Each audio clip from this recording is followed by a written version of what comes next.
Tuhan, kami datang padamu pada sore hari ini. Kami bersyukur, berterima kasih untuk semua kebaikan Tuhan buat kami. Kami bersyukur untuk kesempatan kami boleh bersama-sama beribadah di tempat ini. Kami bersyukur untuk penyertaan dan pemeliharaan Tuhan sepanjang minggu yang telah kami lewati.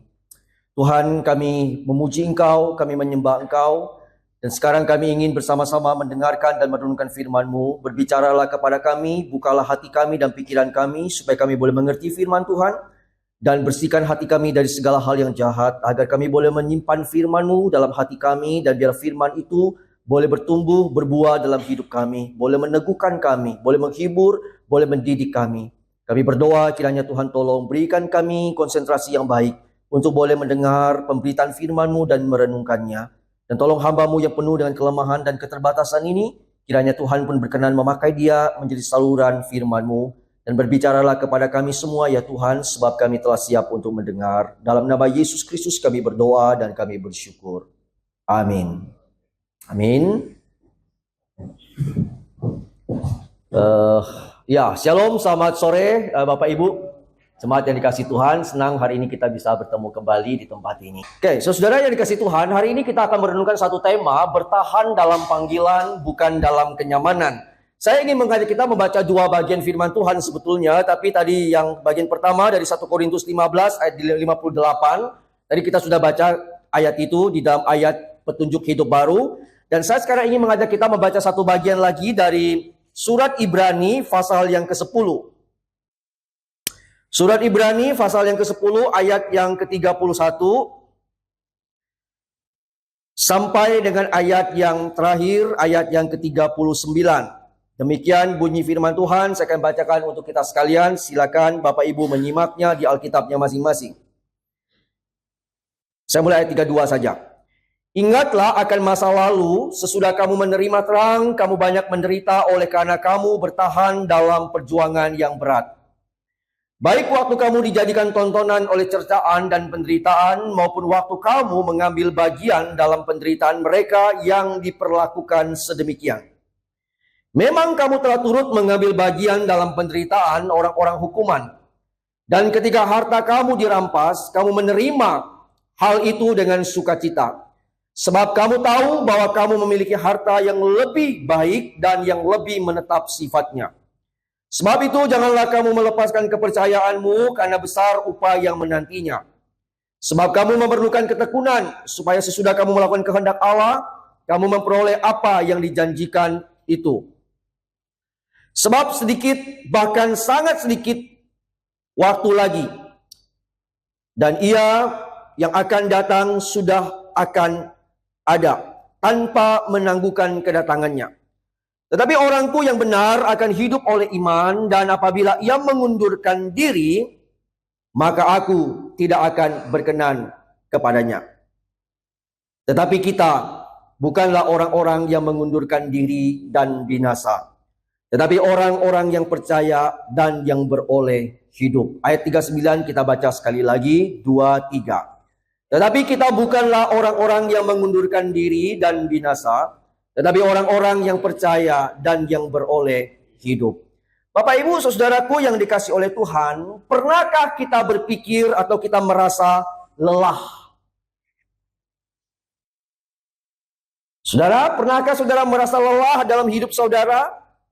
Lelah bukan karena meninggalkan Tuhan, tetapi karena kita terus datang.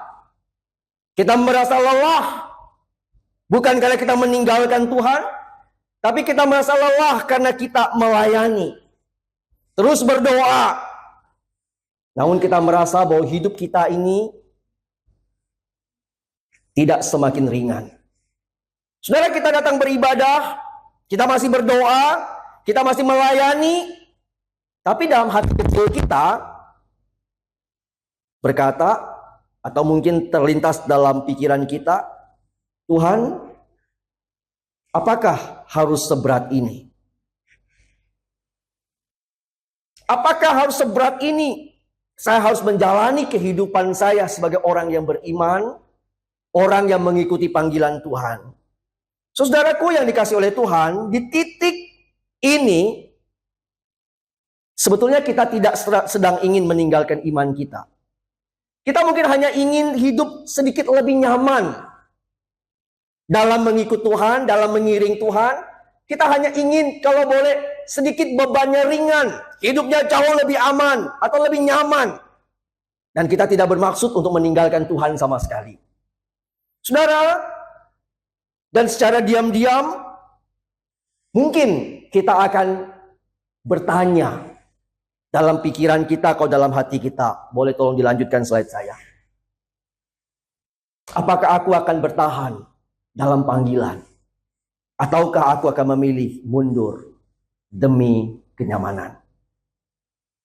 Saudara yang dikasih oleh Tuhan, apa yang kita pikirkan di dalam pikiran kita, di dalam hati kita, yang mungkin terbesit di dalam hati kita atau dalam pikiran kita, saudara, bukan muncul dari satu ruang yang kosong sebetulnya. Saudara, bukan tiba-tiba muncul dalam pikiran kita atau terlintas dalam hati kita. Melainkan sebetulnya pikiran semacam ini tumbuh, hidup dalam satu budaya yang ada di sekitar kita. Saudara, kalau kita bicara tentang budaya hari ini, budaya di sekitar kita, saudara, kalau boleh kita mengatakan budaya kita sekarang ini adalah budaya yang memuliakan kenyamanan sebetulnya. Saudara, banyak orang ingin hidupnya itu serba aman, begitu ya. Kalau bisa ya semuanya baik-baik saja, semuanya ingin cepat, instan. Kemudian saudara-saudara, budaya kita hari ini apa? Orang ingin kenyamanan. Kalau bisa hidup itu jangan terlalu banyak beban. Di kantor mungkin kita sudah punya banyak beban. Di rumah sudah banyak beban. Kalau bisa di gereja juga jangan banyak beban lagi lah. Gitu ya. Saudara, kita berharap gereja tidak membebani kita sebagai jemaat. Kalau bisa hamba Tuhan jangan terlalu membebani jemaat lah. Kira-kira begitu ya saudara ya. Saudara, tanpa sadar pola seperti ini, pola yang kita lihat dalam budaya kenyamanan ini masuk dalam kehidupan rohani kita. Masuk juga di dalam kehidupan kita bergereja. Sehingga akibatnya apa? Iman mulai diperlakukan seperti produk. Next. Saudara, banyak orang berpikir selama memberikan manfaat, maka saya akan bertahan. So, selama gereja memberikan semacam manfaat buat hidup saya, buat keluarga saya akan bertahan. Tapi saat misalnya kita dituntut satu pengorbanan, kita akan memilih mundur. Banyak orang yang seperti itu, bukan? Saudara, beberapa waktu yang lalu, di awal tahun lalu, saya diundang melayani di satu tempat, di satu desa di pedalaman di Kalimantan Barat. Perjalanannya dari kota Pontianak sampai ke desa itu kira-kira 5 jam. Kami berangkat setengah 8 sampai sana kira-kira jam 2 kurang. Lalu saya ajak satu orang jemaat kami atau jemaat kita di Poris ikut dalam pelayanan itu. Waktu itu momen Natal. Saya diundang, saya pergi, saudara. Saudara, pada waktu kami tiba di sana, gerejanya, tempat pelayanannya jauh sekali daripada gereja kita, tempat ibadah kita. Sangat-sangat sederhana. Di depannya ada ada sawah, depannya ada jalan, lalu di belakangnya ada satu bangunan yang terpisah, kecil sekali bangunannya. Lalu saya tanya kepada hamba Tuhan di situ, itu bangunan apa? Saya tanya berpikir itu gudang, saudara. Ternyata pastori, saya kaget dengan pastorinya. Lalu karena hujan gerimis, saya mau ganti pakaian, saya masuk ke pastori itu. So, waktu masuk ke pastori itu, hanya ada satu ruangan kecil, itu adalah kamar tidur hamba Tuhannya. Kemudian kebetulan hamba Tuhannya waktu itu adalah seorang mahasiswa praktek. Lalu di sampingnya ada dapur dengan kompor kecil dan itu. Lalu di sebelahnya itu, di tempat terpisah itu ada WC gitu ya. Waktu saya masuk WC-nya nggak ada air, karena nggak ada sumber air. Harapin air hujan. Jadi kalau mau pergi mandi dia harus jalan ke tempat yang jauh. Jadi saya hari itu diajak mandi, numpang mandi di rumah jemaatnya. Saudara, waktu kami melayani di situ, kalau kami ngobrol dengan hamba Tuhan itu. Kebetulan hamba Tuhan itu berasal dari Nusa Tenggara Timur. Nah saudara, waktu kami ngobrol, saya tanya, Pak, Bapak melayani di sini sudah berapa tahun? Saudara, coba kira-kira saudara tebak dalam pikiran saudara berapa tahun? Waktu saya tanya, lalu dia jawab pada saya, dia bilang, Pak Samuel, saya melayani di sini sejak tahun 2000. Artinya sudah berapa tahun? 25 tahun. Betul ya? 25 tahun. Saudara, pada waktu saya dengar 25 tahun, saya betul-betul terharu, kagum. Selama 25 tahun melayani di tempat itu dan tidak pindah dengan kondisi gedung gereja seperti itu, dengan pastoris yang seperti itu. Waktu kami pulang, teman saya ini jemaat kita di Poris itu ngobrol dengan saya. Dia bilang, Mukse, saya betul-betul kagum dengan hamba Tuhan itu.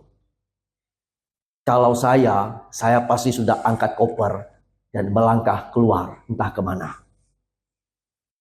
Tapi kok dia mampu ya pelayanan di tempat seperti itu 25 tahun. Saudara,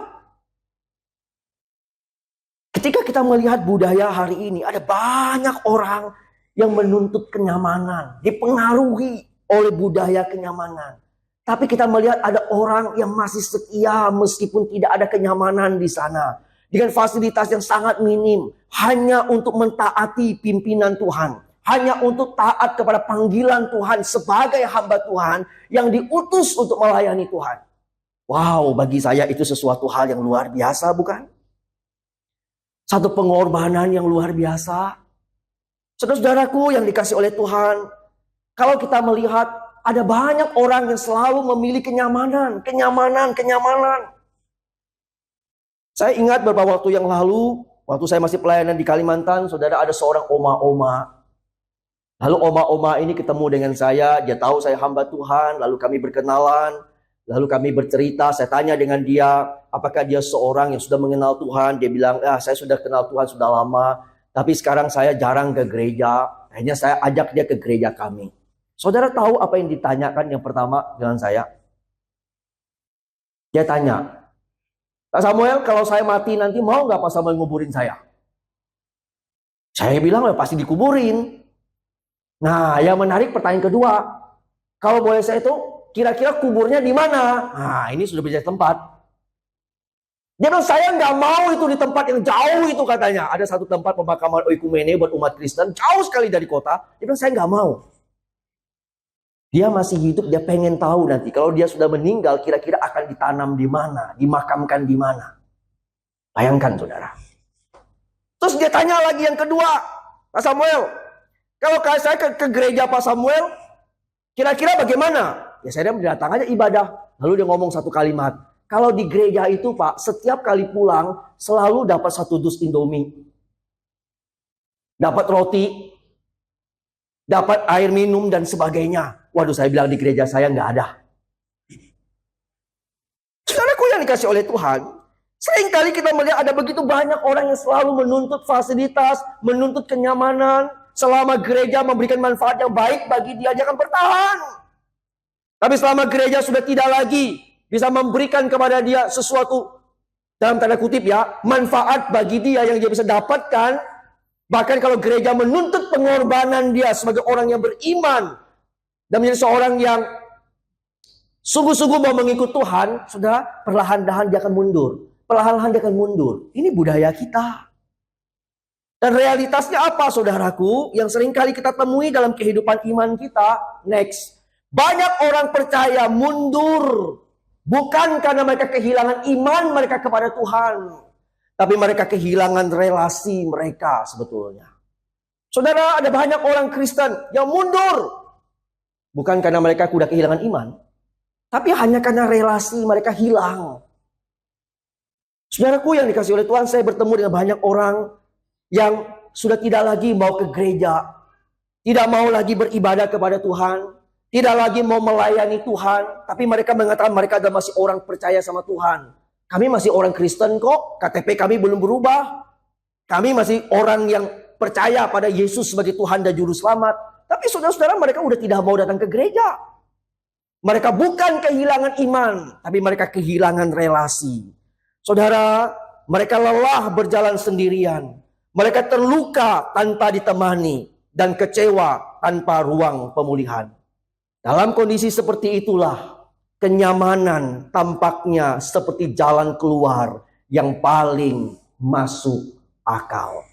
Saudara, dalam keadaan semacam itulah, maka mundur Demi kenyamanan, sepertinya jalan keluar yang paling masuk akal. Ini pergumulan yang kita lihat dalam kehidupan ada banyak orang Kristen dan pergumulan dalam gereja masa kini. Saudaraku yang dikasih Tuhan, pergumulan seperti ini bukan hanya dimiliki oleh jemaat, oleh gereja masa kini. Ini juga menjadi pergumulan daripada jemaat mula-mula kalau kita mau melihat di dalam sejarah gereja. Dan menariknya saudara-saudara, kepada orang-orang seperti inilah, kepada orang-orang percaya yang sedang berada di persimpangan jalan antara bertahan karena panggilan atau mundur demi kenyamanan, itulah surat Ibrani ini ditulis. Saudara yang dikasih Tuhan, penulis surat Ibrani tidak sedang menegur orang Kristen yang dangkal imannya. Tidak. Saudara, penulis Ibrani menuliskan atau memberikan satu nasihat kepada orang-orang percaya. Orang-orang yang beriman kepada Tuhan, yang telah lama berjalan bersama dengan Tuhan. Mereka yang pernah setia. Dan juga kepada mereka yang pernah menderita. Mereka yang kini mulai lelah, mulai tergoda untuk memilih iman yang lebih aman. Tergoda untuk memilih iman dan kehidupan yang jauh lebih nyaman. Karena itu saudaraku yang dikasih Tuhan, pesan di dalam surat Ibrani yang kita baca hari ini atau sore ini sangat jelas. Ayat 39 tadi mengingatkan kepada kita, jangan mundur pesannya, tetapi bertahanlah. Itu pesannya saudara. Jangan mundur, tapi bertahanlah. Nah pertanyaannya adalah, mengapa kita harus bertahan? Kenapa kita mesti bertahan sih? Kalau saudara perhatikan dalam surat Ibrani tadi ayat 38 kita baca di situ saudara. Di situ jelas sekali dikatakan apa? Tetapi orangku yang benar akan hidup oleh iman. Dan apabila ia mengundurkan diri, kalimat selanjutnya berkata begini, maka aku tidak berkenan kepadanya. Tuhan tidak berkenan kepada kita yang telah dipanggilnya untuk mundur dalam mengikut Tuhan. Karena itu pesannya jelas. Bertahanlah, jangan mundur. Pertanyaannya, kenapa kita mesti bertahan? Jadi surat Ibrani ini saudara, ada 3 alasan yang saya ingin bagikan bagi kita hari ini. Menjadi alasan kenapa sih kita harus bertahan. Next. Yang pertama saudaraku, kita lihat alasan yang pertama. Karena Kristus yang memanggil kita. Memanggil saudara, memanggil saya adalah Kristus yang lebih unggul dari apapun. Saudara, kalau kita membaca surat Ibrani mulai dari pasal pertama sampai pasal 10. Kita bisa melihat sana bagaimana penulis Ibrani mengungkapkan tentang keunggulan-keunggulan Kristus yang adalah Tuhan dan Juru Selamat kita itu. Saudara, di sana kita bisa melihat bagaimana penulis Ibrani mengungkapkan, menunjukkan bagaimana keunggulan Kristus itu yang telah memanggil kita. Saudara, dan itu menjadi satu tema besar, tema penting di dalam surat Ibrani. Saudara, penulisnya mengatakan kepada kita bahwa Kristus lebih unggul dari malaikat. Kristus lebih unggul daripada Nabi Musa. Kita tahu dalam perjanjian lama, Nabi Musa adalah nabi yang paling penting dan juga nabi yang sangat besar dalam sejarah umat Israel. Saudara, tetapi dalam kitab Ibrani dikatakan Yesus jauh lebih unggul daripada Musa. Lalu Yesus lebih unggul dari siapa? Dari Imam Lewi. Yesus lebih unggul dari semua sistem korban persembahan di dalam perjanjian lama. Karena itu sebabnya saudara-saudaraku, seruannya melalui surat Ibrani ini agar kita bertahan, jangan mundur.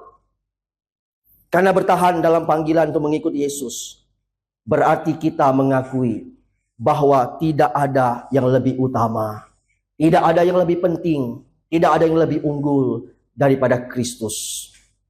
Saudara, ketika kita bertahan mengikut Tuhan, mengakui keunggulan Kristus, berarti kita betul-betul menyadari tidak ada yang jauh lebih penting, tidak ada yang jauh lebih utama daripada Kristus, termasuk di dalam kenyamanan hidup kita.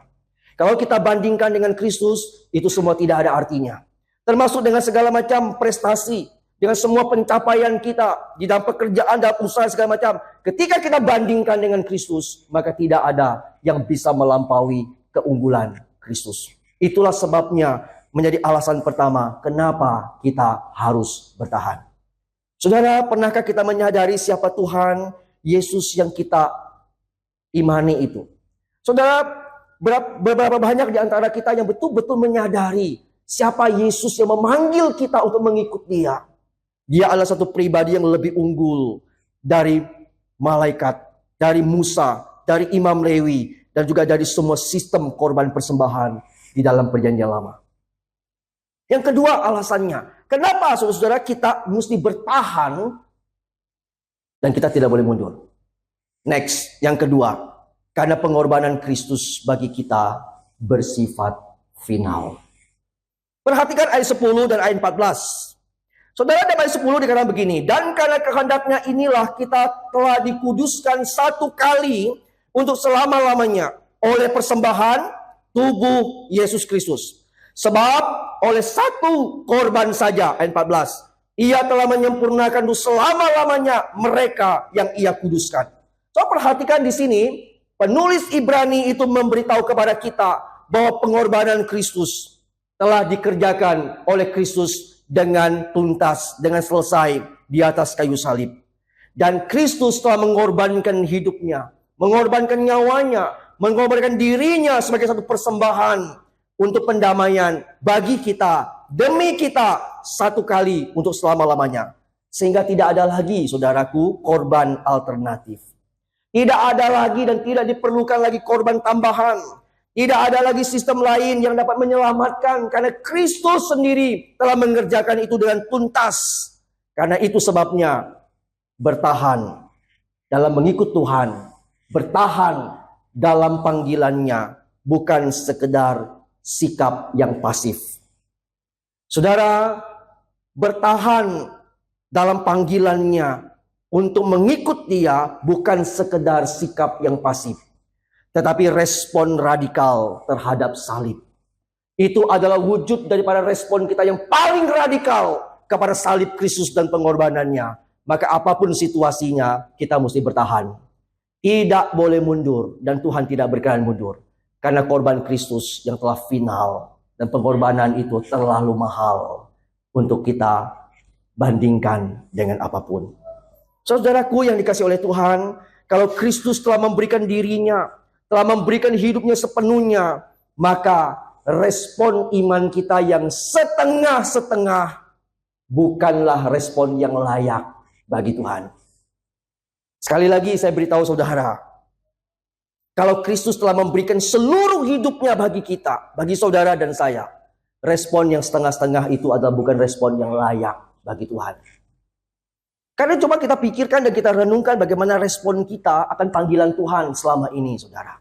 Apakah selama ini kita hanya merespon panggilan Tuhan setengah-setengah? Ketika Tuhan memanggil kita untuk melayani Dia, kita melayani Dia dengan setengah-setengah hati. Waktu Tuhan memanggil kita untuk datang bersekutu, beribadah dengan Dia, kita berkata, tunggu sempatlah. Kalau saya nggak sempat, saya nggak akan datang beribadah. Saudara, respon yang setengah-setengah kepada panggilan Tuhan adalah respon yang tidak layak bagi Tuhan. Salib tidak pernah memanggil kita untuk hidup aman. Saudara, salib tidak pernah memanggil kita untuk hidup nyaman. Tetapi salib memanggil kita untuk hidup di dalam kesetiaan kepada Tuhan yang memanggil kita. Saudara, kita dipanggil untuk setia, bukan untuk nyaman. Karena itu Yesus pernah berkata, barang siapa mau mengikut aku, dia harus apa? Menyangkal diri. Dia harus apa? Memikul salib. Dia harus mengikut aku. Itu bukan sesuatu yang mudah, saudaraku. Karena itu kalau kita menjadi orang Kristen hanya sekedar mau kenyamanan, mau rasa aman, saudara, kita mesti betul-betul bergumul di hadapan Tuhan akan panggilan Tuhan dalam hidup kita.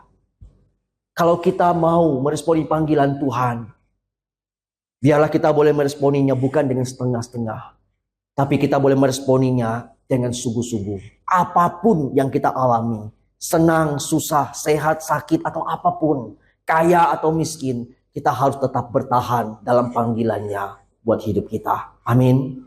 Saudara, yang ketiga, alasan yang ketiga kenapa kita mesti bertahan.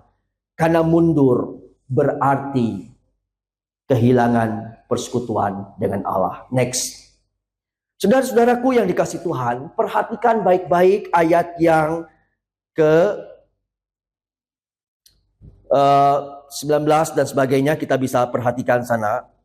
Saudara, saya akan bacakan untuk kita, perhatikan, dikatakan begini. Jadi, saudara-saudara yang saya kasihi, karena darah Yesus sekarang kita boleh masuk ke tempat Maha Kudus, tempat Allah berada. Inilah jalan baru yang menghidupkan, yang telah dibukakan oleh Kristus bagi kita dengan merobek tirai itu, yaitu tubuh insaninya, supaya kita dapat menghadap hadirat Allah yang kudus. Nah, di sini kita diingatkan bagaimana Kristus membuka jalan. Bagaimana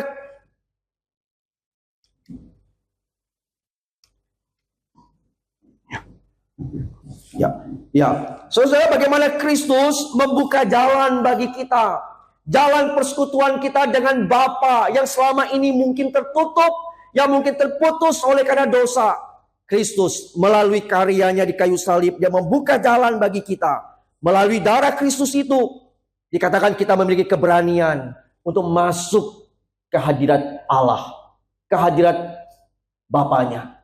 Saudara, kalau kita hari ini bisa datang beribadah kepada Tuhan, itu bukan karena kita layak, karena perbuatan baik kita, karena usaha kita, karena segala macam jasa yang kita lakukan. Tapi kalau kita bisa masuk dalam hadirat Tuhan, bisa bersekutu dengan Tuhan, kita mesti ingat satu hal, ada Kristus yang telah mengorbankan dirinya, yang telah mencurahkan darahnya di atas kayu salib bagi kita.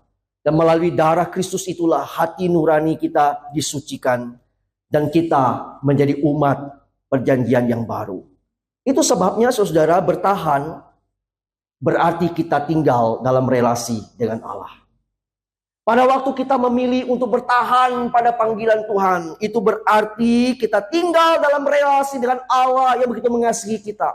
Allah yang telah menciptakan kita. Allah yang menyelamatkan kita. Sebaliknya, mundur berarti memilih menjauh dari hadirat Tuhan.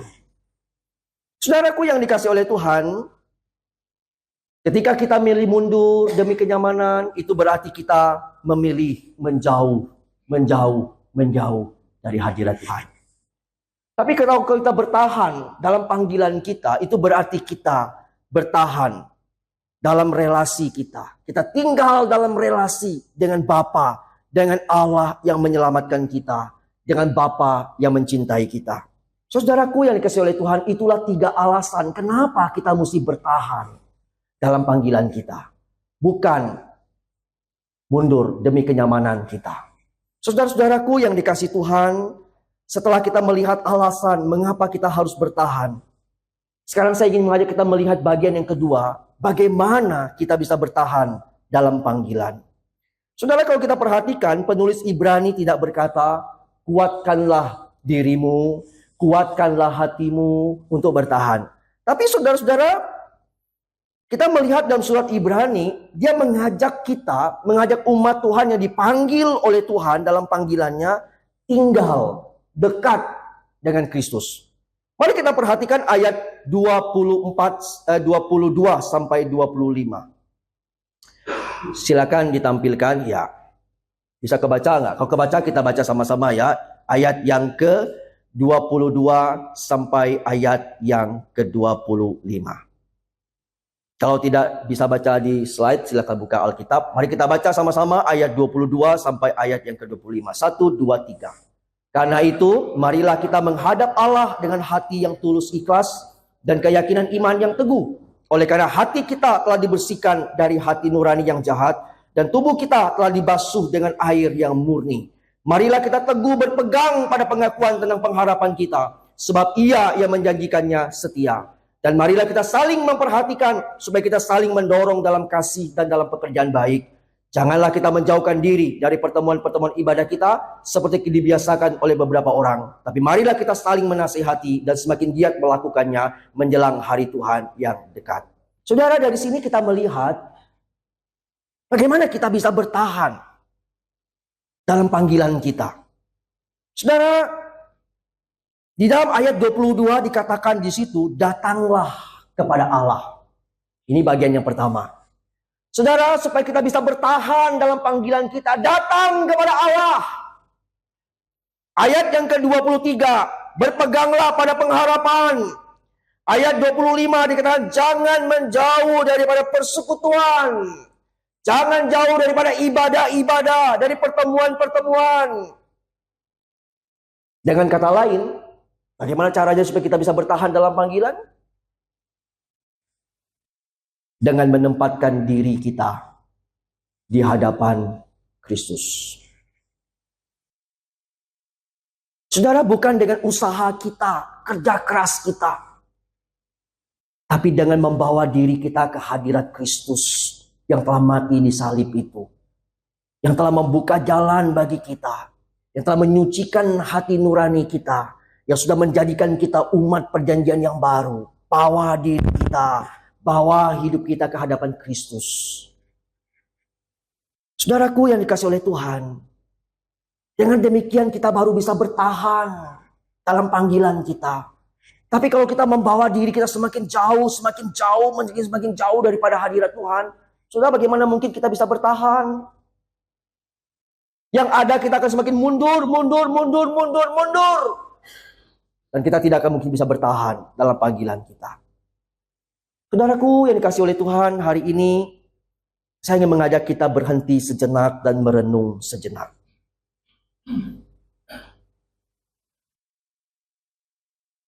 Next, apa yang seringkali membuat kita ingin mundur dan memilih kenyamanan? Saudara,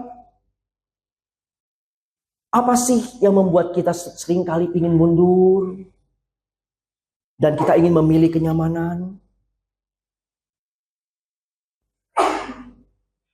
Kalau kita boleh jujur, atau kalau kita mau jujur, saudara, yang sering kali membuat kita ingin mundur bukan karena kita benci dan tidak percaya kepada Tuhan, bukan?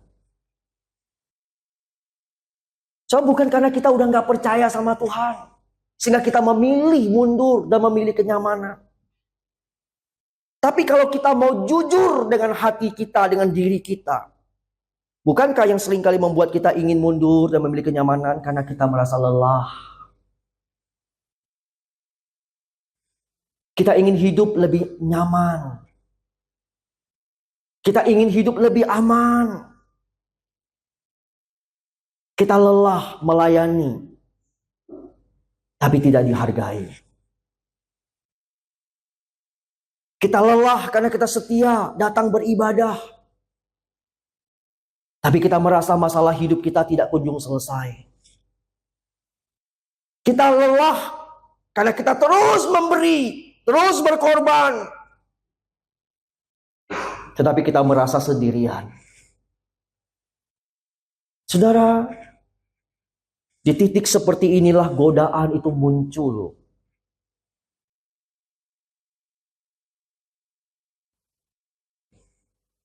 Bukan untuk meninggalkan iman, tetapi untuk memilih kenyamanan daripada kesetiaan. Kita mungkin berkata dalam hati kita, Tuhan, bisakah hidup ini sedikit lebih mudah? Kita mungkin berkata, berseru dalam hati kita, kita berkata, Tuhan, bisakah hidup ini lebih nyaman? Saudara, di titik-titik seperti inilah godaan kenyamanan itu sering kali muncul. Kita sering kali tergoda untuk memilih kenyamanan daripada kesetiaan.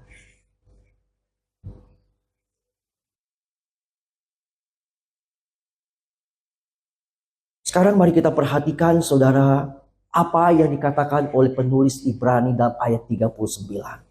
Ayat 39 ini menjadi ayat yang sangat penting sekali next. Karena ini adalah semacam deklarasi iman. Mari kita baca sama-sama di layar, saya kutip dari terjemahan bahasa Indonesia masa kini.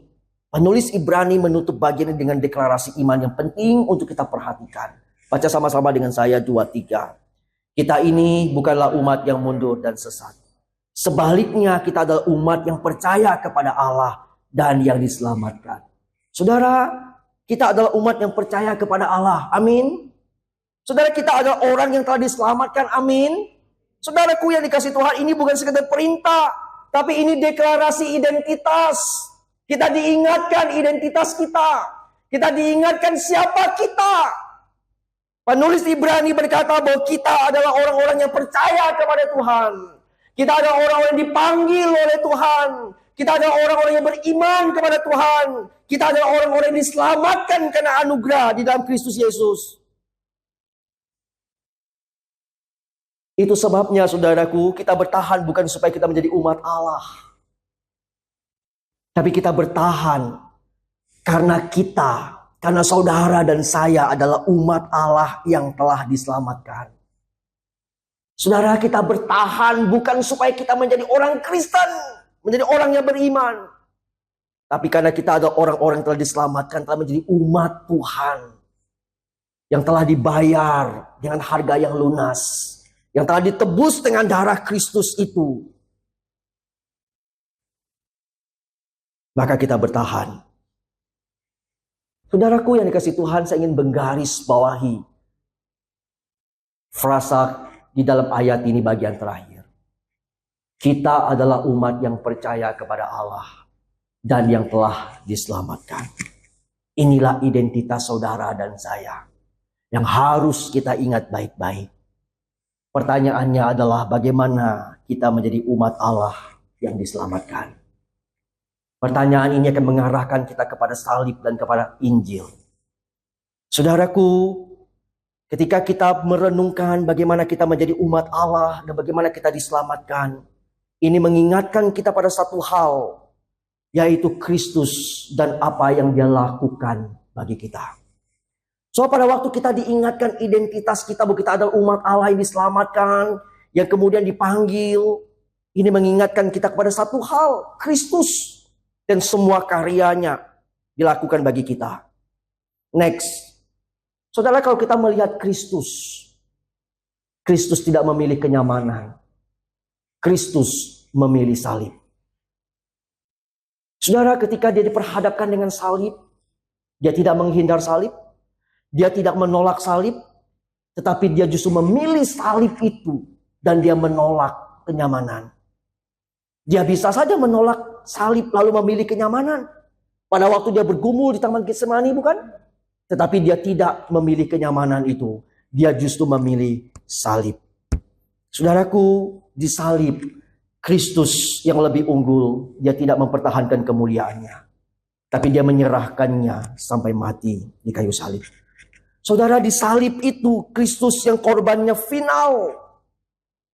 Tidak memberikan sisa-sisa hidupnya. Tapi dia memberikan seluruh hidupnya di atas kayu salib. Dia tidak memberikan dan bukan memberikan yang sisa-sisa. Untuk menebus kita, untuk menyelamatkan kita menjadi umatnya. Tapi dia berikan seluruh hidupnya. Sampai tetesan darah yang terakhir, dia berikan bagi kita. Di salib, Kristus yang membuka jalan kepada Allah. Rela kehilangan persekutuan dengan Bapanya. Supaya kita yang lelah, kita punya jalan untuk pulang. Saudara, dia rela terpisah sementara dengan Bapanya. Supaya saudara dan saya yang lelah. Lelah dengan segala macam pergumulan. Lelah dengan segala macam masalah. Lelah dalam mengikut Tuhan.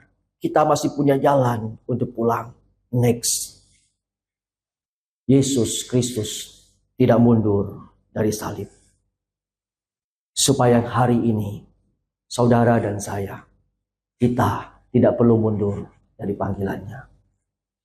Saudara, kalau hari ini atau selama ini mungkin kita mulai berpikir, saya ingin mundur demi kenyamanan. Saya tidak kuat lagi, saya tidak sanggup, saya lelah, saya capek.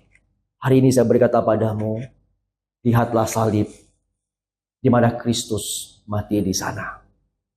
Dia tidak mundur dari salib itu, saudara. Dia mati di salib itu. Dia berikan nyawanya. Semuanya dia berikan di sana. Supaya saudara yang dipanggil olehnya tidak perlu mundur hari ini. Saudaraku yang dikasihi Tuhan, iman yang sejati tidak diukur dari seberapa mudahnya hidup kita. Iman yang sejati tidak diukur dari seberapa nyamannya hidup kita. Melainkan kepada siapa kita setia sampai akhir. Saudaraku yang dikasihi Tuhan, kepada siapa kita akan setia sampai akhir. Itulah yang akan membuktikan iman saudara dan iman saya. Iman yang sejati atau bukan iman yang sejati.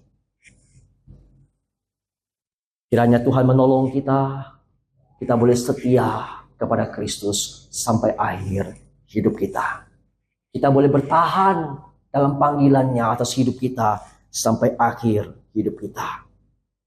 Next, karena Kristus yang lebih unggul telah setia sampai salib dan membuka jalan persekutuan dengan Allah. Maka saudara dan saya, kita dipanggil untuk bertahan dalam panggilan, bukan memilih kenyamanan. Oleh sebab itu, saudara-saudaraku yang dikasihi Tuhan, mari kita bertahan dalam panggilannya, bukan demi kenyamanan sesaat, tetapi demi Kristus yang setia sampai akhir, sampai mati, disalib demi saudara dan demi saya. Amin. Mari kita berdoa. Bapa, terima kasih untuk firman Tuhan hari ini. Kami diingatkan supaya kami boleh setia bertahan dalam panggilan kami. Tuhan, kami bersyukur Engkau memanggil kami, Engkau memberi kami iman yang menyelamatkan. Engkau memberikan kepada kami panggilan yang jelas untuk mengikut Tuhan. Kalau hari ini kami boleh mengikut Tuhan menjadi umat Tuhan, kami bersyukur karena Engkau memanggil kami. Tuhan, seringkali kami tergoda untuk mundur demi kenyamanan hidup kami. Tapi hari ini kami diingatkan, siapakah Kristus yang memanggil kami? Kristus yang lebih unggul dari apapun. Kristus yang telah berkorban bagi kami. Dan pengorbanannya tuntas dan final bagi kami. Dan Kristus yang telah membuka jalan persekutuan bagi kami dengan Bapa. Tuhan, kami bersyukur untuk semuanya itu. Kami tahu bahwa Kristus telah melakukan semuanya bagi kami. Tolong kami untuk bertahan dalam panggilan kami. Sekalipun mungkin ada di antara kami yang sedang bergumul karena beban hidup yang berat. Karena kelelahan-kelelahan yang kami rasakan dalam kami melayani Tuhan. Dalam kami mengikut Tuhan. Tuhan, tolong kami. Biarlah kami boleh tetap setia kepada panggilan-Mu atas hidup kami. Kami berdoa, biarlah Tuhan tolong kami. Kami bersyukur karena Kristus bukan saja lebih unggul dari apapun. Dan Kristus bukan hanya menanggung semua dan berkorban bagi kami, serta membuka jalan bagi kami untuk boleh bersekutu dengan Allah Bapa di surga. Tetapi kami juga tahu dan melihat Kristus tidak memilih kenyamanan demi kami. Kristus lebih memilih salib dibandingkan kenyamanan. Tolong kami Bapa, supaya kami juga belajar untuk bertahan dalam panggilan hidup kami. Terima kasih untuk firman-Mu. Kiranya firman-Mu ini boleh tersimpan dalam hati kami masing-masing. Boleh menghibur, boleh menguatkan, boleh mendidik kami semua. Dalam nama Yesus Kristus kami bersyukur, kami berdoa. Amin.